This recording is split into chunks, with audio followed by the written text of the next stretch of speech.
I love Bitcoin, but there's just something incredibly satisfying about having real, fine silver in your pocket. That's why commodity discs are so neat. They're 1-ounce rounds of fine silver with a QR code on the back. Just grab your smartphone's QR reader, scan the coin, and you'll instantly get the silver spot price in Federal Reserve notes and Bitcoin.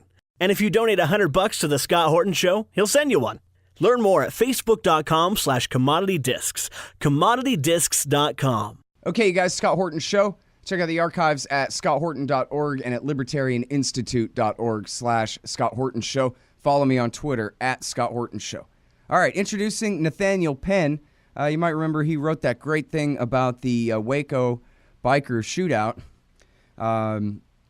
We talked to him, I don't know, about a year ago or something about that. And now he's got another very important piece of long-form journalism in GQ. It's called Buried Alive, Stories from Inside Solitary Confinement. Welcome back to the show, Nathaniel. How are you doing? I'm very well, thank you. Thanks so much for inviting me on to talk about this story with your audience. Yeah, very good work here, very important work, and really good that you're bringing a spotlight to this issue. It's, I don't know, I guess, it's barbarianism. It's what you describe here sounds like some other country compared to the one I think I live in from watching on TV, It does. There are a lot of people who feel that we show our incarcerated population too much sympathy, and that when you commit a crime and the judge sentences you to your time, that includes anything and everything else that might be entailed by going to prison, including potentially being assaulted and going to solitary confinement. It's really a kind of extrajudicial punishment. It's administered without any oversight or obligation to be fair by the prison bureaucracy. Nobody that I spoke with for this story had ever heard of a prisoner winning on appeal a sentence to solitary. There's no nationally agreed upon standards for what constitutes solitary worthy behavior. Standards can differ from jurisdiction to jurisdiction within one state, or from facility to facility, or even from CO to CO. It's one of the most chilling things about this is that if your CO is in a bad mood or has sadistic tendencies or authoritarian tendencies, and the work I think tends to bring that out in people and possibly to attract that sort of a person, they can send you to solitary for not making your bed, for singing too loudly, for using profanity, for being litigious, for even shooting down a romantic overture. You can be sent there sort of a la the movie Minority Report because of what you might do, because you're an outspoken, charismatic, politically active sort of person, which might make you better able to organize other prisoners. A guy who was a teenager when he was incarcerated told me that he accidentally brushed the sleeve of a CO and was sent to solitary for assault. And the commander on duty overruled the sentence, but when he finished his shift, the staff successfully lobbied the new commander to reinstate it. Another guy said he was in solitary because he tried to escape 22 years earlier. The board had recommended twice that he be sent back to the general population, but the warden had overruled it. I spoke with people who literally didn't know why they'd been sent to solitary. That the presumption of guilt is so total that one woman I spoke with was sent to solitary on drug charges she was innocent of, but while the bureaucracy spent 10 months figuring that out, she was in solitary confinement. Yeah.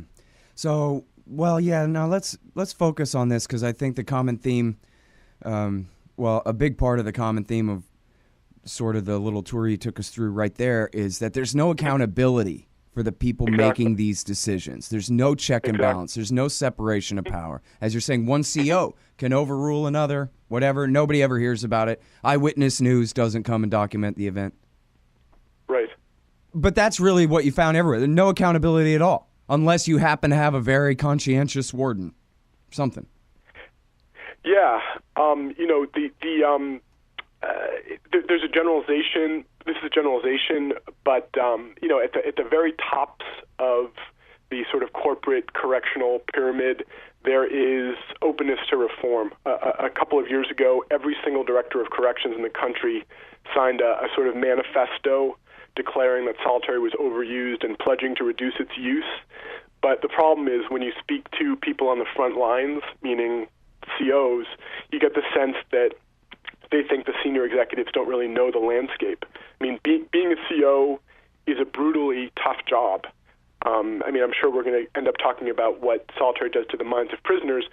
Working in these units causes psychological symptoms for COs. A third of them suffer from PTSD.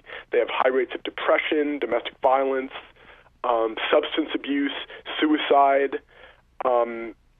I spoke with an officer at Pelican Bay who warned me that the decisions his superiors were making to send long-time solitary prisoners back to the general population were likely to end in disaster. I mean, he, of course, has a vested interest because fewer prisoners probably means fewer correctional officers. That's certainly how it's shaking out in California. Mm-hmm. COs, I think, are more likely than other people in the system to see huge numbers of prisoners as irredeemable. To that, I can only say that the Scandinavian system, which is considerably more humane and does not feature solitary confinement, has recidivism rates that are around a quarter to a third mm-hmm. of ours. Well, I'm glad you brought that up. Treat people more humanely, and they are less likely to come back to prison. There's this presumption that if you make prison incredibly unpleasant, people won't want to come back there, but in fact, it seems to be the opposite. Yeah. Well, it's kind of a rite of passage to go to prison in some communities in this country, that, what do you mean you haven't been Absolutely. To prison yet? You must not be living life right then. Yeah, I was told actually both by COs and prisoners that going to Pelican Bay is a feather in your cap, like going to Harvard is for someone from, a different economic stratum. Sure. That you grow up idolizing the people who go there. And that when you finally get sent there, it's a mark in your honor. It speaks to your credibility and your accomplishment as a criminal. Yeah, it's like joining the army or going to an Afghan training camp or going to college or whatever it is. Yeah, sure. it's a ceremonial thing in a sense, right? For sure. So and now. But I'm glad you brought up the Scandinavia thing because, and you don't get too far into that in the article, but when you turn these things into daycare and you say to these people like, hey, yeah, let us help you. We'll really educate you. We'll really care for you. We'll really maybe give you some psychological counseling and all these things. All that sounds very effective probably. And, a lot of these people come, real criminals who hurt people and stuff. They come from bad circumstances themselves, obviously far more often than not, and could really use the help. But on the other hand, and this isn't just playing devil's advocate. I mean, I guess, what the hell? There's a bit of a right-winger in me, Nathaniel. Throw the book at these people. I mean, when we're talking about crimes, we're talking about rapes and murders. We're talking about, anybody who ever reads the New York Daily News, ever, and just sees the list of the true crime stories on the right side of the page, what people do to their own children. So what the hell do I care? These people are lucky that all they're getting is the psychological torture of isolation when, compared to what they really deserve for what they've done to people. By and large, is that fair to say? No, it's not fair to say. There's this idea, it's fair to say on the one hand, absolutely fair to say on the one hand, that the sentence should be proportional to the crime. And the sentence that is agreed upon in this country, legally agreed upon, is that you serve a certain amount of time and or you are sentenced to death. Whatever people may feel about that, about the capital punishment, that's still the law of the land in some places. But there's this idea that the people in solitary confinement are the worst of the worst, and that simply is not true. There are a handful of people around the country who are sort of the Hannibal Lecters of the United States. A handful, and their names actually come up again and again in conversation because there's so few of them. The majority of people in solitary often are not even violent criminals. They're burglars, they're extortionists, the problem is that because of the psychological effects of solitary, and because of the fact that 95% of people who go into prison are eventually going to come out, the problem is they're re-entering our communities as worse people, more dangerous people than they were when they went in. The director of corrections in Colorado, Rick Ramish, said to me when I was interviewing him, how do you want them to come back? How do you want these guys to come back since 95% of them will? And the effects of solitary confinement, like a lot of things about solitary confinement, because there's so little transparency here, have only been studied in a sort of preliminary way.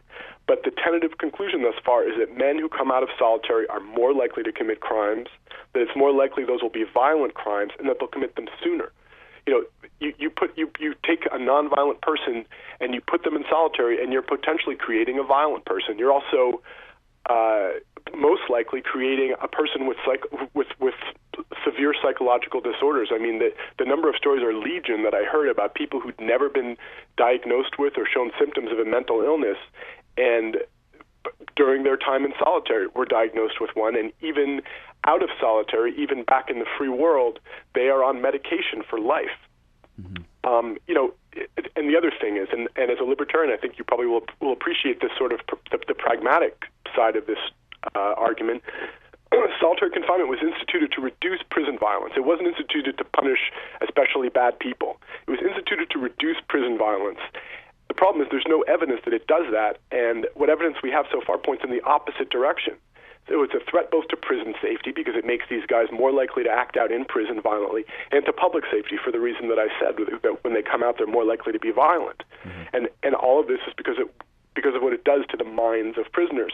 And we've known this for almost 200 years, from the very earliest use of solitary in America. I mean, the GQ story begins with a quote from Charles Dickens, who had just, in 1842, visited an all-solitary confinement prison in Philadelphia, talking about how it was the worst form of torture he could imagine. The first all-solitary confinement prison in the nation actually opened up about 20 years before that in Auburn, New York, and it was shut down after only 18 months of operation, when the state governor visited and saw that every single one of the prisoners in that prison, 26, had become psychotic. Prisoners in solitary experience severe depression, rage, panic attacks, PTSD, paranoia, hallucinations, self-mutilation. The suicide rate in solitary is 5 to 10 times higher than it is in the general prison population. One of the pioneers of solitary research has written that even a few days in solitary produces an EEG readout that's abnormal and characteristic of stupor and delirium. Justice Kennedy told a congressional panel, this is a Supreme Court justice speaking, that solitary confinement, quote-unquote, drives men mad. And researchers would like to investigate this in laboratories with test animals, that the effects of solitary are not just on the psyche, they're on the brain and body as well. But they need special waivers to do that, to do these kinds of lab tests, because it's against the law to treat lab animals the way we treat human beings in solitary. Even rats. This part of the Scott Horton Show is sponsored by Audible.com. And right now, if you go to audibletrial.com/Scott Horton Show, you can get your first audiobook for free. Of course, I'm recommending Michael Swanson's book, The War State, the Cold War origins of the military-industrial complex and the power elite. Maybe you've already bought The War State in paperback, but you just can't find the time to read it. Well, now you can listen while you're out marching around. Get the free audiobook of The War State by Michael Swanson, produced by Listen and Think Audio at audibletrial.com/Scott Horton Show. Even rats. Yeah. All right, now, okay, first thing, rewinding back to my dumb question that I asked there, and I already knew the answer, but I like to try to provoke as best I can. The false premise of my question was that only really bad people go to state prison, right? Only people who hurt somebody, only somebody, and you know what, ripping off a little old lady for her husband's life savings or whatever, that's a bad thing to do. Someone should go to prison for that. It's not exactly the same thing as mugging somebody, but there are some pretty horrible crimes that people perpetrate against each other. But as you said, these people, they might have just been a burglar. They broke into a house and no one was even home. Or maybe somebody's a drug businessman and sold some drugs to someone who wanted them. I mean, and then once you're in prison, though, now all bets are off. Now, I learned this, I guess I already kind of knew this, but Shane Bauer talked about this in his big undercover investigation of being a prison guard, was that once you're in there, nobody really talks about what you're in there for, because nobody wants to create material for the prosecutor of confessing to anything or giving anybody else power over them to snitch on them or anything like that. So nobody really talks about that. You might be in here for murder, you might be in here for rape, you might be in here for selling pot. Nobody really knows. But once you're in, you're all as equal as a rapist murderer. You're all basically might as well be the most vile criminals, at least in the eyes of those holding you there. Mm-hmm. Yeah, I mean, this isn't in the story, but I found it quite interesting. Sort of lurking in the background of this story is the whole classification system. You know, when you are sentenced to prison, you are interviewed, evaluated, assessed, and they decide whether, on the basis of your crime, your psychological profile, other factors, you should go to a minimum, medium, maximum security prison or straight to a supermax. And if you're in a minimum or a medium security prison and you commit the kinds of offenses that we were talking about a few minutes ago, from the spurious ones like, you know, not making your bed or singing too loudly or rejecting a romantic overture, to much more serious ones like assault, you're not going to go to a supermax. You're not going to get sent to solitary. There are other sanctions that are going to be applied to you. I mean, you could conceivably get yourself into a position where the next time you commit a serious offense, you go to solitary, but it's not going to be the first thing that happens to you. Unfortunately, this classification system is like solitary itself, administered in a highly subjective and way without a great deal of oversight. Mm-hmm. And by all accounts, it seems to be prejudiced. It seems to work prejudicially against minority inmates. So the body of prisoners from which the solitary population is drawn is already a body of prisoners that has been chosen in an unfair way, regardless of what their actual offenses were. Right. You know, there's just no way in which this system makes sense or is fair. All right, now I want to bring this up just because, you know, not everybody can spend their time doing a lot of reading about this stuff, but if anybody ever watches the movie The Hurricane with Denzel Washington, they show in there, it's famous, based on a true story, they show in there the experience of being locked in solitary confinement as he goes basically mad and fights himself in there and all that kind of thing. Give you a little bit of a flavor, just so that you can daydream and imagine for just a second what that would really be like to be locked in a room, as you said, the size of a parking space for 23 hours a day for, you know, and as you read through this article, these quotes, these people are locked in here in solitary for decades on end sometimes. Mm-hmm. It's just incredible. So, and then now talk to us about drugs here, because I got the idea that maybe there's a good career in being a drug rep who goes and sells psychotropic medicines to prisons. That sounds like a fat contract, huh? You put them in solitary, drive them crazy, and then I'll sell you the drugs that chills them out. Yeah, I mean, it feels like there's a lot of, I don't want to push this too far, but it feels like there's a lot of profiteering around solitary confinement. As far as drugs in particular are concerned, there's a horror among people in solitary of acknowledging that they are experiencing psychological troubles. And that horror is twofold. On the one hand, if you start to say, you know, I'm starting to crack, this is breaking me, you are seen as more likely to inform on your fellow prisoners, which puts your life in jeopardy. You know, the people in solitary, though their freedoms are enormously restricted, are amazingly creative. And if they want to get you, it might take a long time, but they will get you. The other side of this is that prisoners don't want to talk to psychologists because the first-line treatment is always to prescribe medication, to prescribe drugs that, by all accounts, are incapacitating, debilitating, that are, you know, sort of Thorazine-like in their effects on you, that turn you into, as several people said to me, zombies.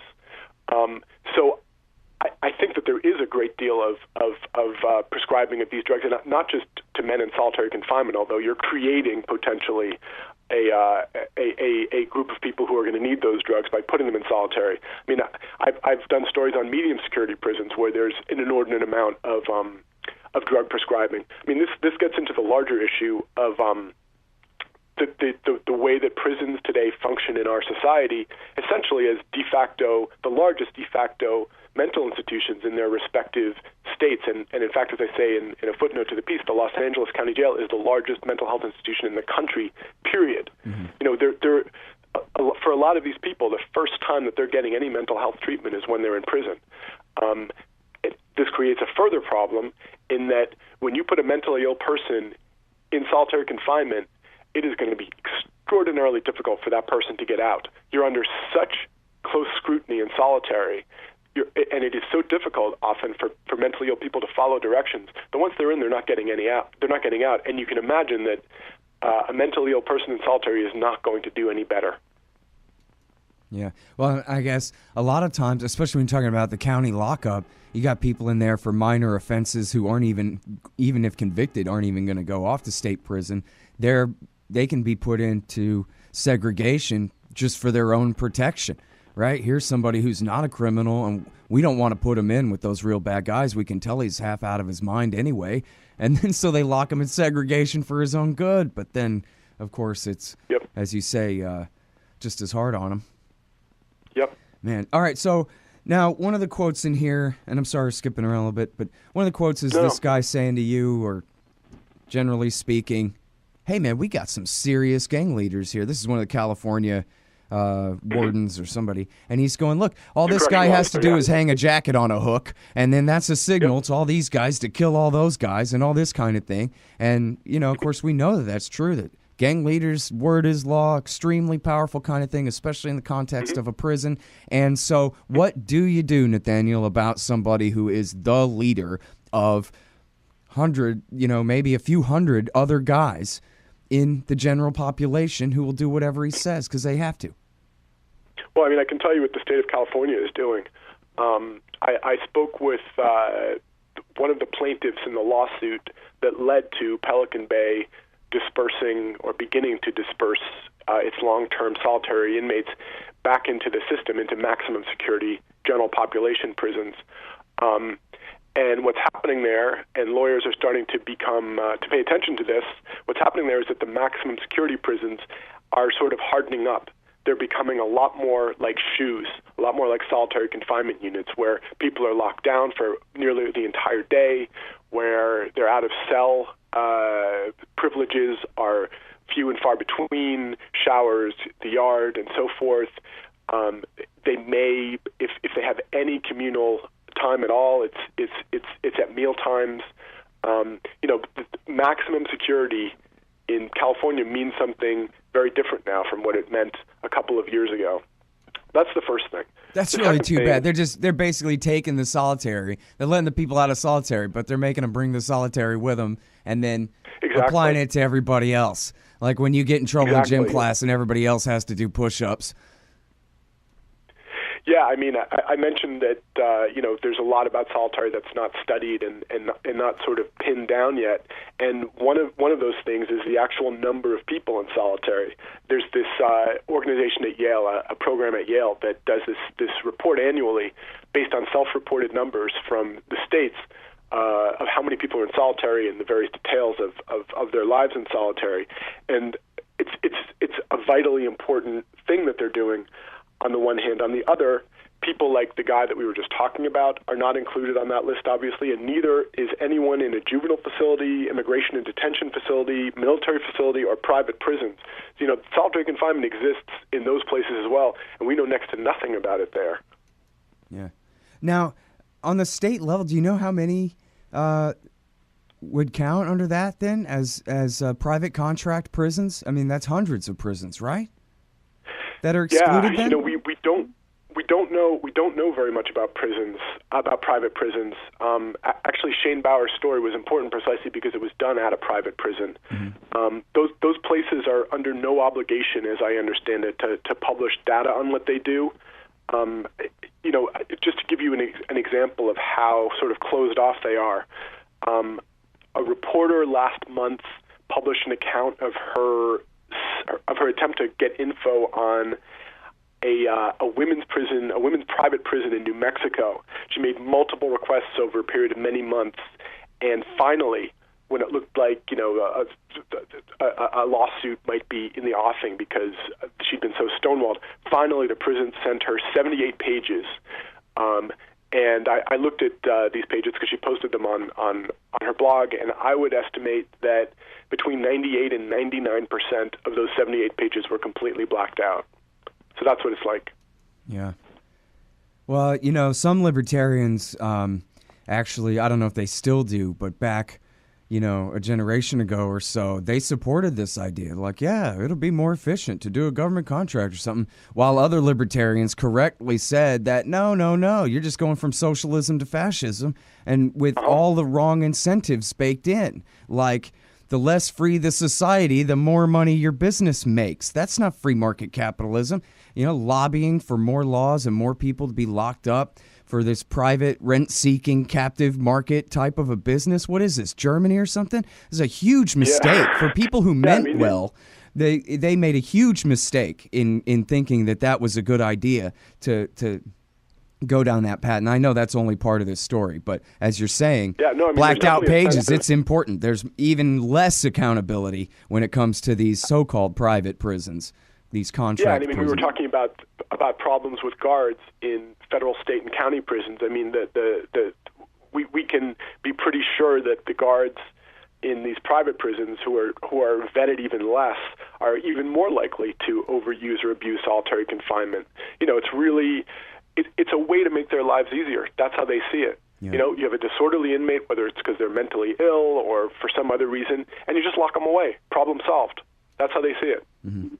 All right, so now, real quickly here, I'm sorry, you mentioned, and there's one example in the article, that sometimes political dissidents get sent off into solitary just for showing up. That's it. They didn't even accidentally brush into a CO's elbow or anything. Yeah. And now, is that just because the COs and the guards or the warden say so, or is that even, usually because of a special request from somebody outside of the prison system but inside the government where, hey, I want this person treated this way kind of thing? Do you know?